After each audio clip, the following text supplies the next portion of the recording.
The Power of Subconscious Mind by Dr. Joseph Murphy.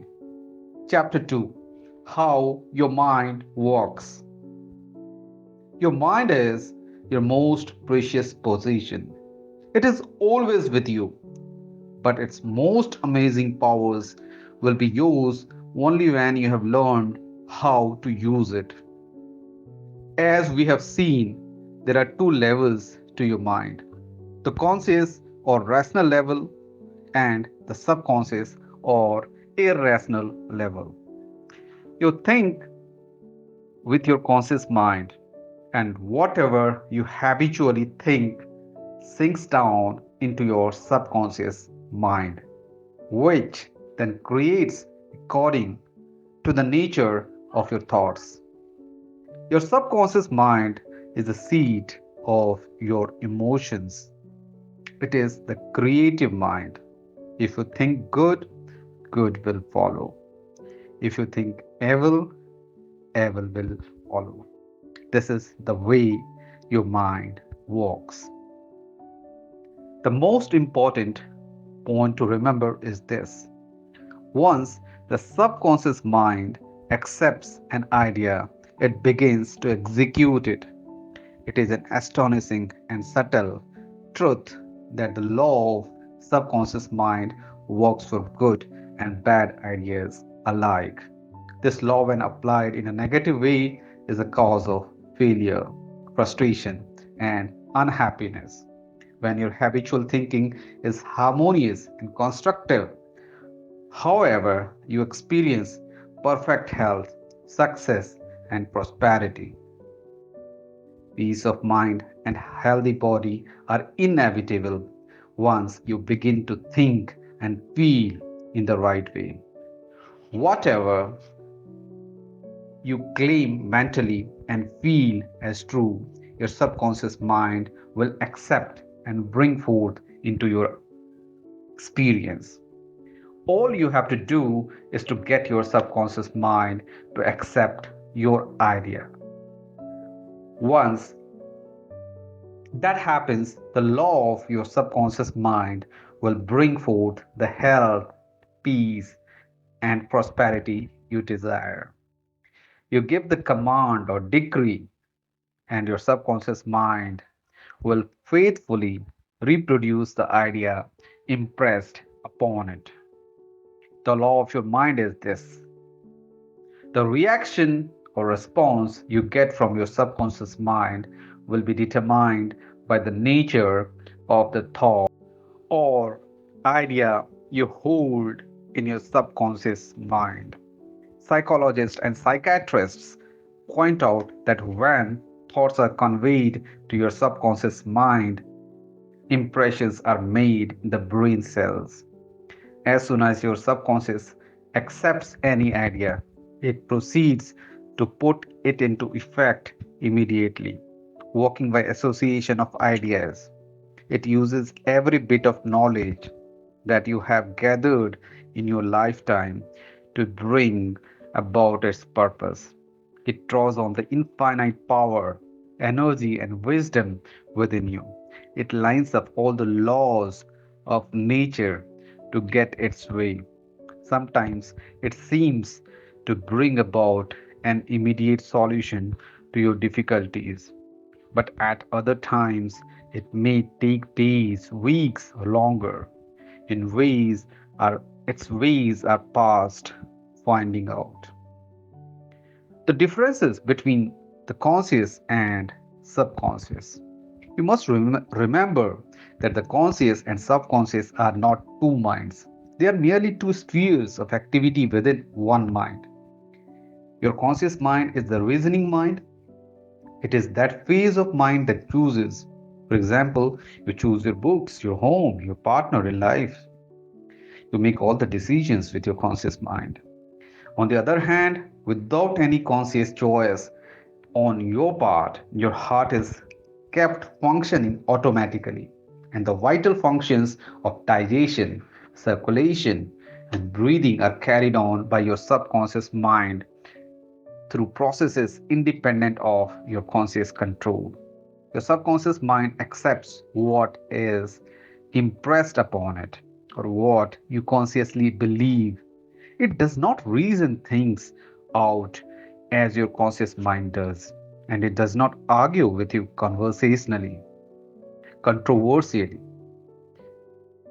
Your subconscious mind is like the bed of soil that accepts any kind of seed, good or bad.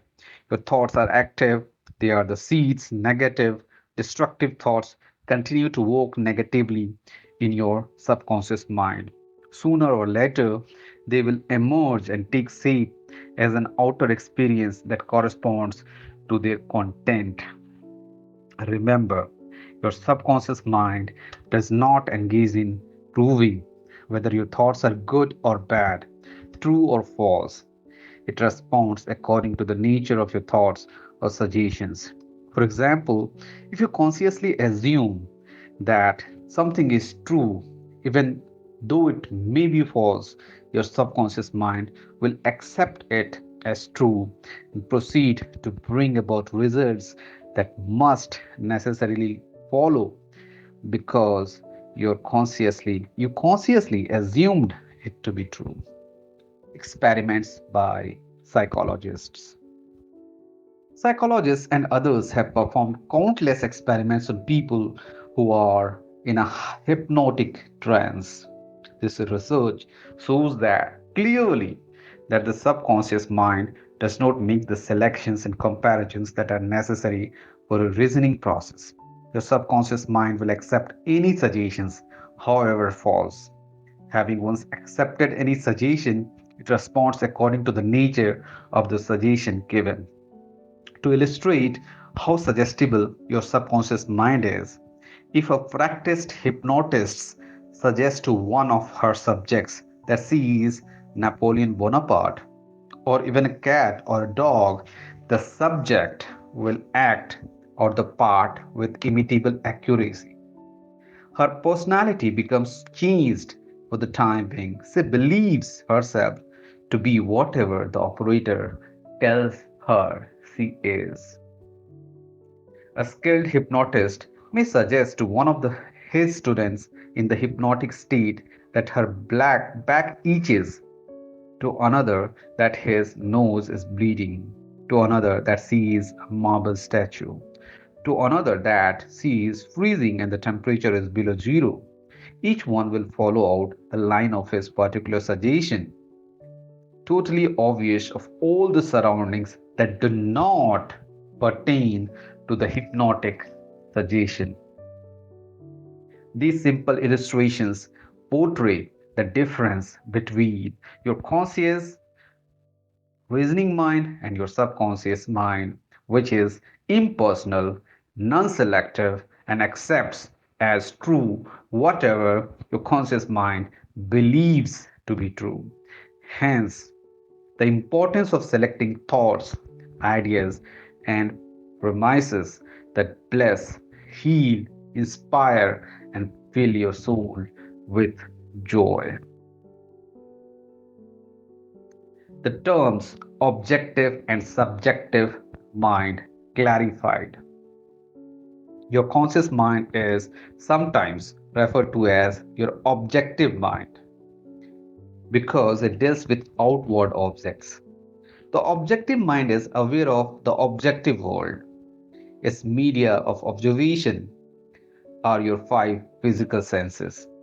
Your objective mind is your guide and director in your contact with your environment. You gain knowledge through your five senses. Your objective mind learns through observation, experience, and education. As previously pointed out, the greatest function of the objective mind is that of reasoning. Suppose you're one of the hundreds of thousands of tourists who visit the Grand Canyon every year. You'd come to the conclusion that it is one of the world's most amazing natural wonders. This conclusion would be based on your observation of its incredible depth, the complex shaping of the rock formation, the beautiful play of colors among its different geological strata. This is the working of your objective mind. Your subconscious mind is often referred to as your subjective mind. Your subjective mind is aware of its environment, but not by means of the physical senses. Your subjective mind perceives by intuition. It is the seat of your emotions and the storehouse of memory. Your subjective mind performs its highest function when your objective senses are not functioning. In other words, it is that intelligence that makes itself known, where the objective mind is suspended or in a sleepy, drowsy state. Your subjective mind sees without the use of the natural organs of vision. It has the capacity of clairvoyance and clairaudience. It can see and hear events that are taking place elsewhere. Your subjective mind can leave your body, travel to distant islands, and bring back information that is often of the most exact and truthful character. Through your subjective mind, you can read the thoughts of others, read the contents of sealed envelopes, or intuit the information on a computer disk without using a disk drive. Once we understand the interaction of the objective and subjective minds, we are in a better position to learn the true art of prayer.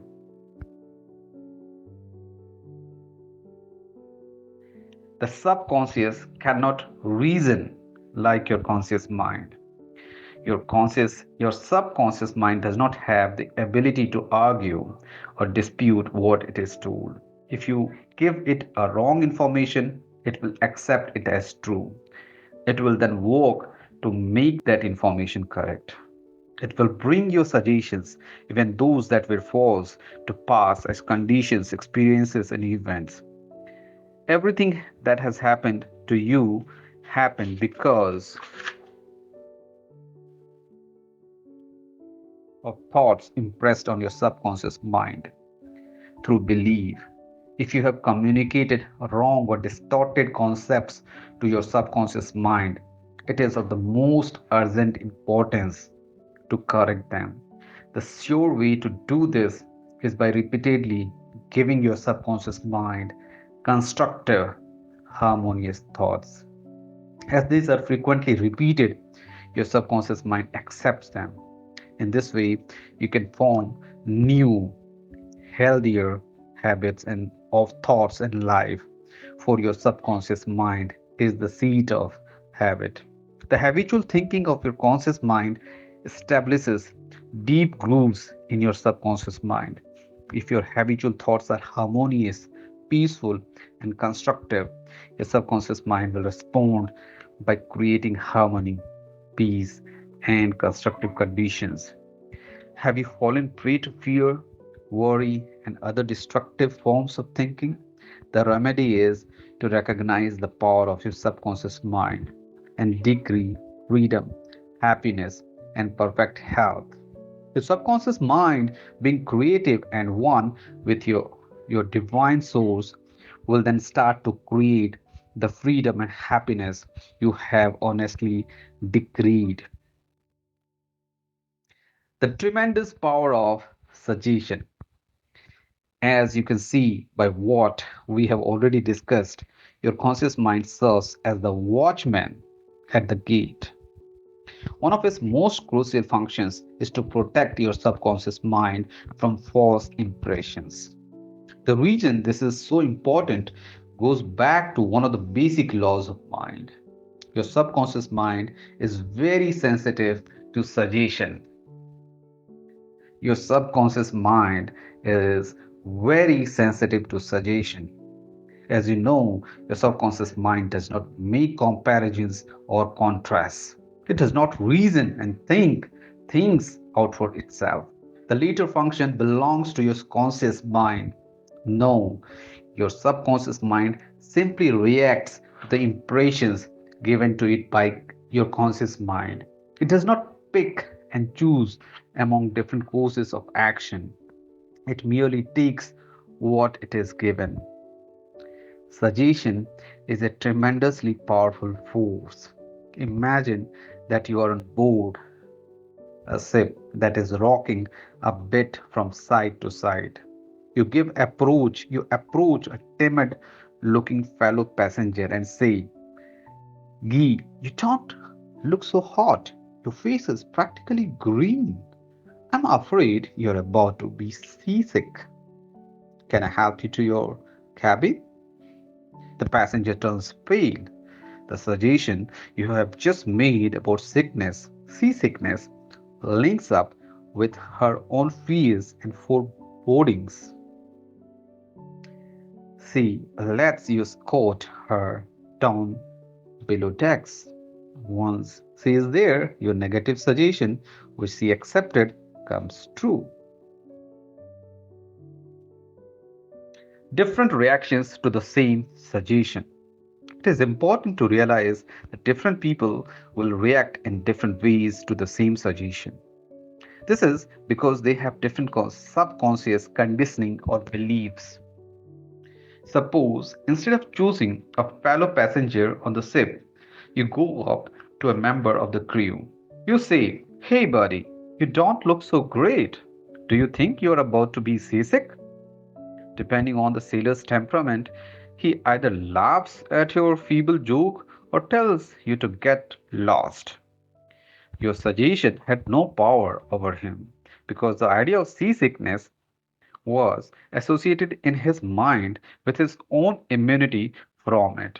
Therefore, it called up not fear or worry, but self confidence.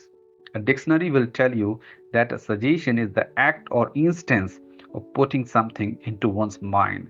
It is the mental process by which the thought or idea has been suggested, is entertained, accepted, or put into effect.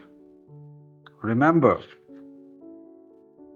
a suggestion cannot impose itself on the subconscious mind against the will of the conscious mind. Your conscious mind has the power to reject the suggestion. The sailor had no fear of seasickness. He had convinced himself of his immunity. So the negative suggestion had no power to evoke fear. But your fellow passenger was already worried about becoming sick. Therefore, your suggestion had power over her. All of us have our own inner fears, beliefs, opinions. These inner assumptions rule and govern our lives. A suggestion has no power in and of itself. Its power arises from the fact that you accept it mentally. Only at that point do your subconscious powers begin to act according to the nature of the suggestion. How he lost his arm. For many years, I gave a regular series of lectures at the London Truth Forum in Caxton Hall, which I founded a number of years ago. Dr. Evelyn Fleet, the director, told me about a man whose younger daughter suffered from both crippling rheumatoid arthritis and the disfiguring and painful skin condition called psoriasis. They tried many treatments, but nothing the doctors did seemed to help. The man was near despair. Over and over he said to himself and to his friends, I would give my right arm to see my daughter cured. According to Dr. Fleet, one day the family was out for a drive. Their car involved in a head on collision. The father's right arm was torn off at the shoulder. When he came home from the hospital, he discovered that his daughter's arthritis and skin condition has vanished. You must be very careful to give your subconscious only those suggestions that heal, bless, elevate, and inspire you in all ways. Remember, your subconscious mind doesn't understand a joke, it takes you at your word.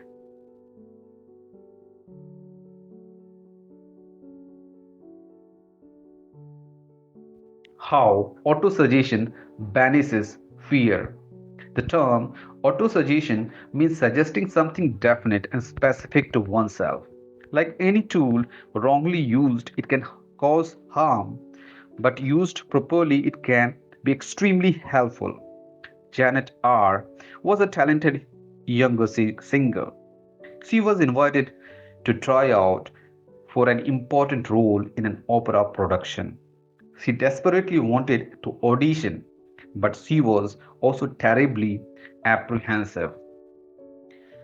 3 times before, when she had sung for directors, she failed miserably. The reason was the fear of failure. She had a wonderful voice, but she had been saying to herself, when the time comes for me to sing, I will sound awful. I'll never get the role. They won't like me. They will wonder how I have nerve even to try out. I'll go, but I know I will be a failure. Her subconscious mind accepted these negative autosuggestions as a request. It proceeded to manifest them and bring them into her experience. The cause was an involuntary autosuggestion. Her fears had become emotionalized and subjectified thoughts that in turn became her reality. This younger singer was able to overcome the force of her negative autosuggestions. She accomplished this by countering this with positive autosuggestion. What she did was this: 3 times a day, she went alone into a quiet room. She sat down comfortably in an armchair, relaxed her body, closed her eyes. She stilled her mind and body as best she could. Physical inertia favors mental passivity and renders the mind more repetitive to suggestion. To counteract the fear suggestion, she repeated to herself, I sing beautifully. I'm poised, serene, confident, and calm.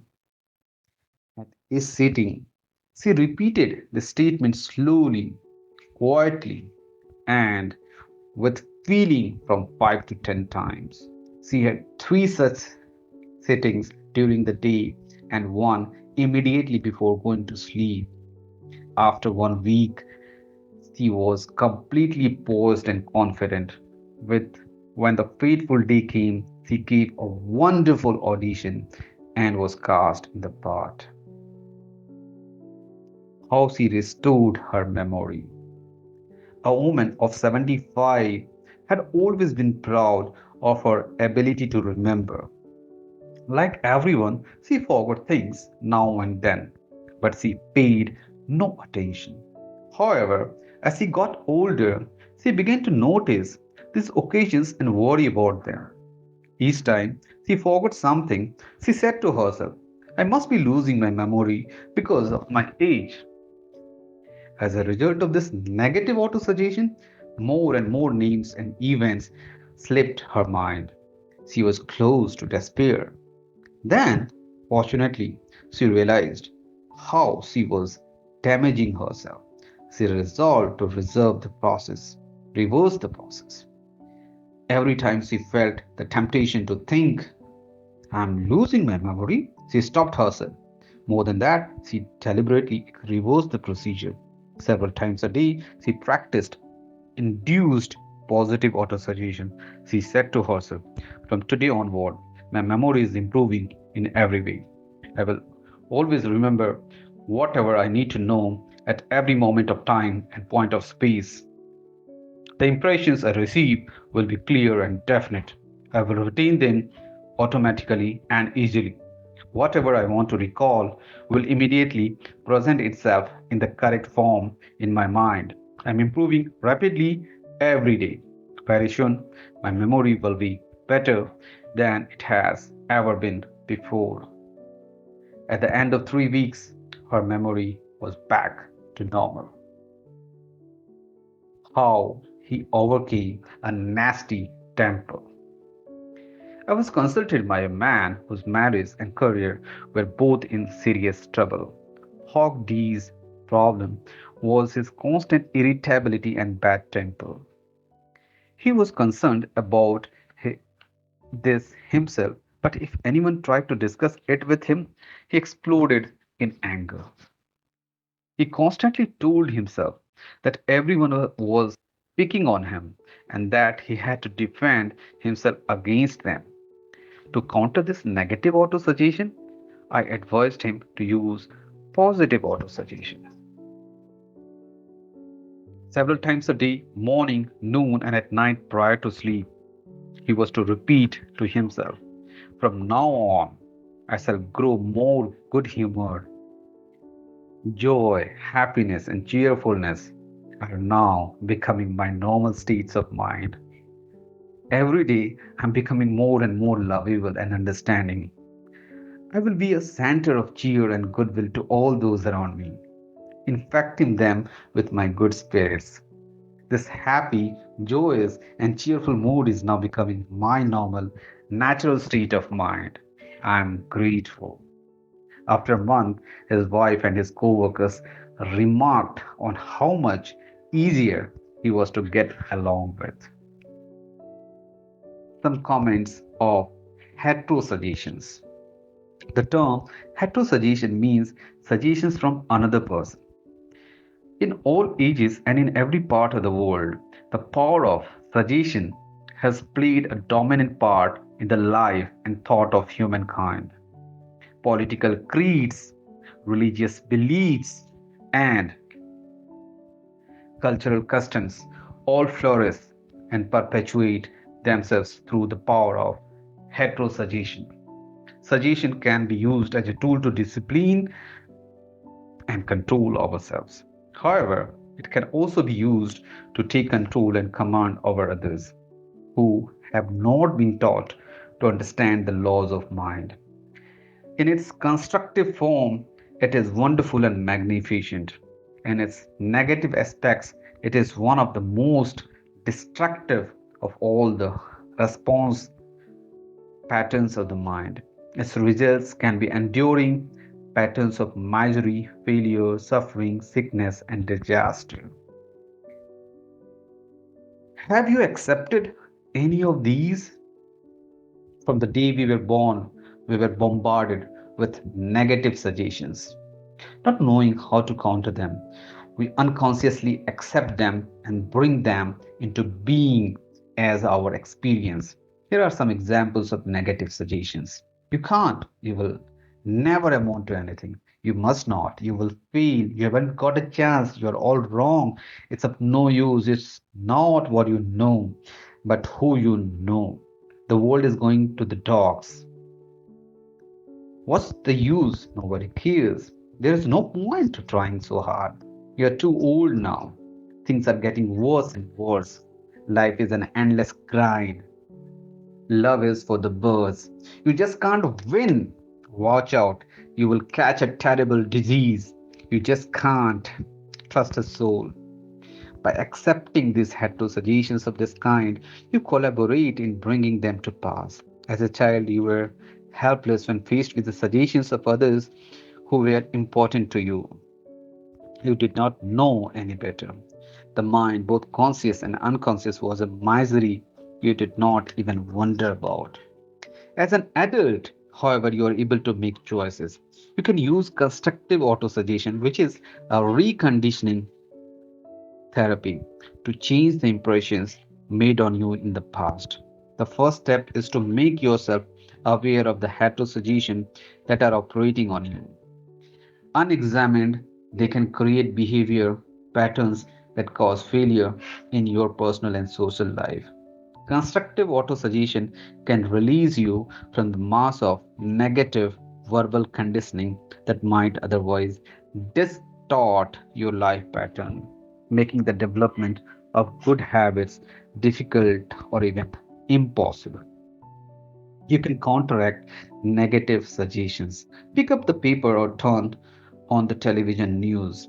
Every day you hear dozens of stories that could sow the seeds of futility, fear, worry, anxiety, and impending doom.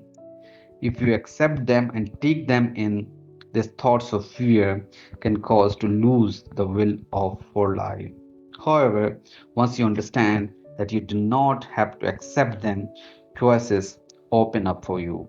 You have within you the power to counteract all these destructive ideas by giving your subconscious mind constructive auto suggestions. Check regularly on the negative or suggestion that people make to you. You do not have to be at the mercy of destructive heterosuggestion. All of us have suffered from it in our childhood, in our teens, and in our adulthood. If you look back, you can easily recall how parents, friends, relatives, teachers, and associates contributed in a campaign of negative suggestions. Study the things said to you, closely examine their underlying meaning, and you will discover the many of them were nothing more than a form of propaganda. Its concealed purpose was and is to control you by instilling fear in you. This heterosuggestion process goes on in every home, office, factory, and club. You will find that many of the suggestions people make, whether they know it or not, are aimed at making you think, feel, and act as they want you to in ways that are to their advantage, even if they are destructive to you. How suggestion killed a man. How suggestion killed a man. A distant relative of mine went to a celebrated crystal gazer in India and asked the woman to read his future. The seer told that told him that he had a bad heart. She predicted that he would die on the next new moon. My relative was aghast. He called up everyone in his family and told them about the prediction. He met with his lawyer to make sure he will his will was up to date. When I tried to talk him out of his conviction, he told me that the crystal gazer was known to have amazing occult powers. She could do great good or harm to those she dealt with. He was convinced of the truth of this. As the new moon approached, he became more and more withdrawn. A month before, this man had been happy, healthy, vigorous, and robust. Now he was an invalid. On the on the predicted date, he suffered a fatal heart attack. He died not knowing he was the cause of his own death. How many of us have heard similar stories and shivered a little at the thought that the world is full of mysterious and uncontrollable forces? Yes, the world is full of forces, but they are neither mysterious nor uncontrollable. My relative killed himself by allowing a powerful suggestion to enter into his subconscious mind. He believed in the crystal gauge's power, so he accepted her prediction completely. Let us take another look at what happened, knowing what we do about the way the subconscious mind works. Whatever the conscious reasoning mind of a problem believes, the subconscious mind will accept and act upon. My relative was in a suggestible state when he went to see the fortune teller. She gave him a negative suggestion and he accepted it. He became terrified. He constantly ruminated on his conviction that he was going to die on the next new moon. He told everyone about it and he prepared for his end. It was his own fear and expectation of the end accepted as true by his subconscious mind that brought about his death. The woman who predicted his death had no more power than the stones and sticks in the field. Her suggestion in itself had no power to create or bring about the end she suggested. If he had known the laws of his mind, he would have completely rejected the negative suggestion and refused to give her words any attention. He could have gone about the business of living with the secure knowledge that he was governed and controlled by his own thoughts and feelings. The prophecy of the seer would have been like a rubber ball thrown at an armored tank. He could have easily neutralized at the dissipated her suggestion with no harm to himself.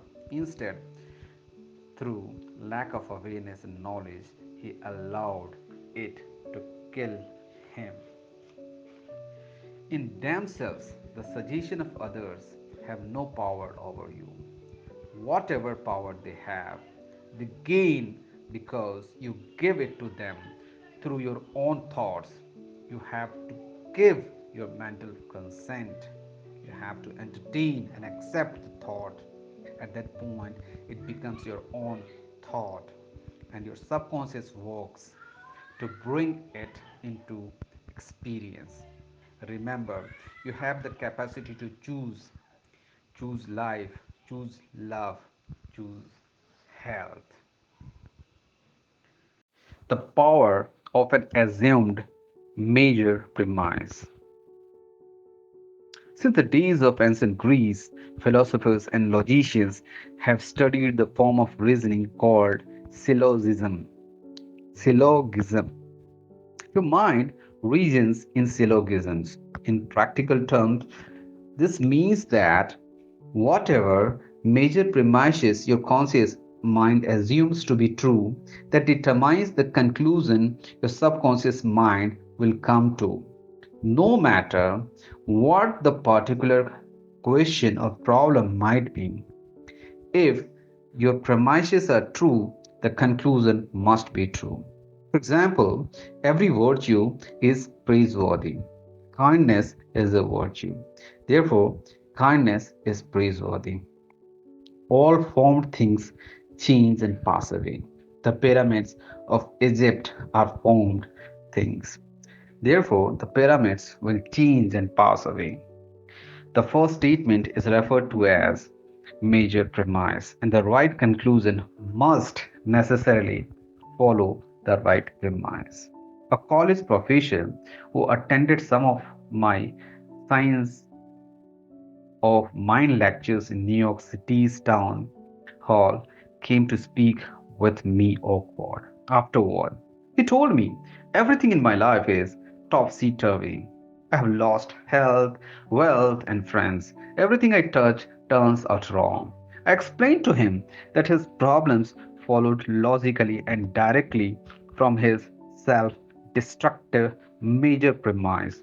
The change to change his life, he had to establish a new major premise in his thinking. He needed to accept as true the conviction that infinite intelligence of his subconscious mind was guiding, directing, and prospering him spiritually, mentally, and materially. Once he did that, his subconscious mind would automatically direct him wisely in his decisions, heal his body, and restore his mind to peace and tranquility. This professor formulated an overall picture of the way he wanted his life to be. This was his major premise. Infinite intelligence leads and guides me in all my ways. Perfect health is mine, and the law of harmony operates in my mind and body. Beauty, love, peace, and abundance are mine. The principles of right action and divine order govern my life. I know my major premise is based on the eternal truths of life, and I know, feel, and believe that my subconscious mind responds according to this nature of my conscious mind's thinking. Later, he wrote me the following progress report. He repeated the statements of my major premise slowly, quietly, and lovingly several times a day.